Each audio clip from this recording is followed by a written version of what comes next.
Narito ang mga pagkakaiba ng toned muscle, lean muscle, at muscular muscle pagdating sa cycling. 1. Toned muscle, toned na kalamnan. Ang toned muscle ay ang pagkakaroon ng mas defined o kita ang hugis ng kalamnan, ngunit hindi ito kasing laki o bulky. Sa cycling, madalas na nagkakaroon ng toned muscle sa binti at core dahil sa regular na pedal strokes na nagpapalakas at nagbabawas ng taba nang hindi nagpapalaki ng kalamnan. Nakakatulong ito sa endurance at efficiency sa pagsibad. 2. Lean muscle, payat na kalamnan. Lean muscle ay tumutukoy sa kalamnan na walang sobrang taba, kaya't payat at defined. Sa mga siklista, mahalaga ang pagkakaroon ng lean muscle dahil nakakapagbigay ito ng lakas nang hindi nagpapabigat sa katawan. Ang mas payat na kalamnan ay ideal para sa long-distance rides dahil hindi ito mabigat, kaya't mas efficient sa endurance cycling. 3. Muscular muscle, muscle o malalaking kalamnan.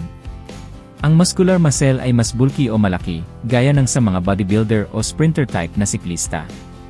Ang mga ganitong muscles ay nagbibigay ng malaking power output na mainam sa sprinting o explosive na pedal strokes.